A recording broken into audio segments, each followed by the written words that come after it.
For the last 3 weeks, I've talked about superstars, right?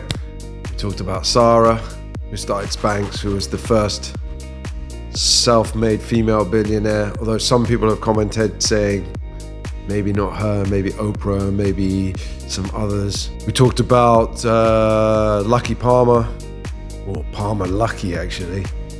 Superstar entrepreneur, one of my favorite entrepreneurs, how his obsession with things that were not in favor led to a whole new industry, led to him making $2 billion at the age of 21 and now being worth a lot more with his newest company. And then last week we talked about obviously Brian Chesky, who sold custom-made cereal boxes for $40 a head to make some money.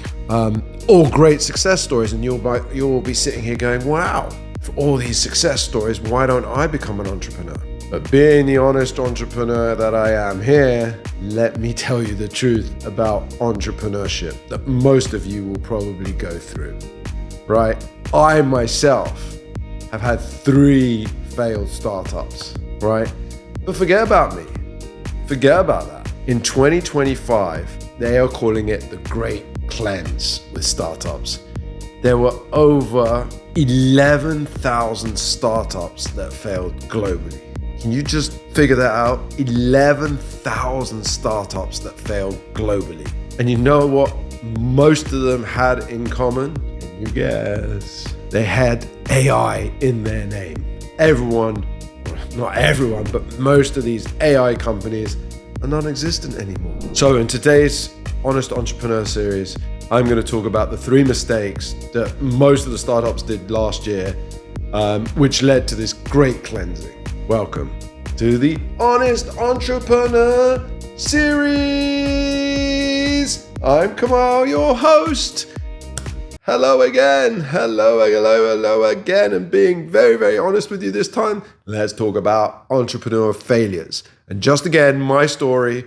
I've been an entrepreneur since 2012. I've had 3 companies, a recruitment company, which I closed down last year. LinkedIn kind of killed that one. Then I did a digital recruitment company. COVID killed that one, or even though I got funding for it. Then I did a debit card for kids. I joined partners for the first time. We'd raised over $2 million, did fantastically well. But eventually what happened after 3-4 years of running the business, investors said to us, look, the banks are doing what you're doing. You're going to need too much money to get through here. We're going to stop funding you. We're like, but we've got 10,000 customers who are using our cards. We're generating revenue. Didn't matter. Cruel lesson to have. So we got thrown out of that business as well. So as I was saying, the biggest causes of failures was what was called the rapper phenomenon, the rapper problem that happened in 2025. You can imagine what the rapper problem means, right? Rapper spelled not I'm a rapper, but a rapper with W-R-A-P-P-E-R. Think about it. In 2024, 2025, everyone had these cute little buttons, pink buttons everywhere that said, rewrite my LinkedIn profile with AI, rewrite this message with AI, redo this with AI. And they went and raised, $2 million on the concept of rewriting these things with AI. But here's a little secret for you. If your entire business is just a UI sitting on top of OpenAI's or any AI's framework, then you don't really have a business. You have a feature of AI. Guess what? OpenAI is probably going to release that same feature on a Tuesday morning while you're having your coffee. And it's going to kill your whole business. You know how many businesses went out last year because of this? I mean, the biggest one to just think about, they're not out of business yet, but look at Duolingo. Just go and look at their stock price. It's gone. Why? Because obviously with AI now, learning languages is completely different. You can simulate a chat in a different language, which is exactly what Duolingo would do. I love Duolingo. Most people do, but investors are now seeing that, much like my business with debit cards, they're like, you can't come up against these things. So, lesson number 1, if you're building a business which is a wrapper, you need to stop and think about it, because the likelihood is that eventually the AI companies are going to open the same thing and you're going to go out of business overnight. Have a think about it. That's the first lesson. So the second thing that a lot of people failed for was these hardware problems, right? All these people were kind of trying to do what Palmer Luckey did, but without the lucky things. They were designing small little things with hardware things, so physical things, with AI integrated into them that could do things that the AI or your phone couldn't do, which was fantastic. I think one of them was called the Rabbit, or the Rabbit R1s, I think they were called. They promised to replace your phones by mid of 2025. But I think if you look at them now, most are probably being used as paperweights. Why? Because people realized all of a sudden, well, hang on a minute, if my phone's doing all of this and it's getting better and the AI is getting stronger in it, I don't need something that says it does AI just hanging on the side that does one or two functions when I have my phone doing all this, right? The honest truth is, and I'm the honest entrepreneur, no one wants to carry around a second device that does 10% of what your main device is doing. Anki and Jibo tried it years ago and failed, and people seem to have forgotten that in this AI age. And so they tried to do it again in 2024, 25 and failed. So that's lesson number 2. A is look at the experience from the past and realize that. And then the second thing is, unless your hardware solves a bleeding neck problem, like Palmer's defense tech, then don't try to create a problem out of nothing. That will just fail, right? There's got to be a real problem there for you to create hardware around it. What is that?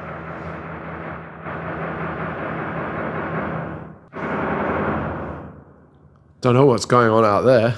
Feels like an attack going on, but there's a construction site right there, as you can see, things. So finally, the last thing that killed a lot of startups last year, this is going to be a real issue to talk over this. The final nail in the coffin, and the third lesson, is scaling too soon. You've all of a sudden made $10,000 a month. You go out there, you get the biggest office you can, you get fancy glass windows, you hire 40 engineers because your AI product is growing so quickly, you're thinking $10,000 a month. This is typical. The best representation of that is Northvolt, the European giant, battery giant, right? In 2025, it went bankrupt after burning through $15 billion of cash. It didn't stay lean. It just hired everyone it could. It just thought it was going to be the next big thing. And then the orders dried up and it didn't work for them. And they went out of business very, very quickly. You don't need to scale up as quickly as possible, right? You need to be smart when you're scaling. I've seen this not only with Northvolt, you've seen it over time. There are many companies, I know many founders here, that in 2019 or 2020, when money was easy to come back, they had huge, beautiful offices, even here in Dubai. And then a few years later, they're really struggling. They got rents that are way too much. They hired way too many people. They have to downscale everything. Be smart, founders. Be smart. I know it's nice to have a nice big office with nice glass windows around there and you're the boss and coming in. I have that dream as well. But you gotta do it properly. You have to scale at the right time, at the right pace for your business. And no one has the answer for it. You're the founder. And if it fails, it's because of you. But if it succeeds, it's also because of you. But as I said, in 2025, we had over 11,000 failures, startups failing, right? And they were one of those 3 reasons. One was they were just AI wrappers. 2, they were hardware that no one really needed, even though they had the word AI in it. And 3, which is not just because of 2025, but because of the general rule. When you get some VC money, you think you're on top of the world, you scale up way too quickly, and it's not easy to scale down. It's very, very, very, very, very difficult to scale down. So it's 3 important lessons for me this week. I hope you enjoyed this show. I'm the honest entrepreneur, come on! And I have failed in many, many startups. I'm hoping Blinker, my startup now, is doing well.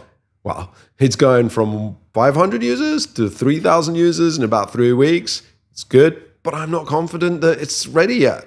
I've still got so much more to do. And you know how big my team is? It's me and a CTO. He has a couple of analysts, one junior analyst, and we have a outsourced marketing. That's it. There's 3 of us and we built this company with 3,000 users. It's a lesson for everyone. Now, say my name. Please like, subscribe, share, do all the things that YouTube has asked you to do. Thank you so much. Leave your comments in the section below. If you want me to talk about anything, please let me know. Have a nice day. Have a nice week. Speak to you all next week. Bye-bye.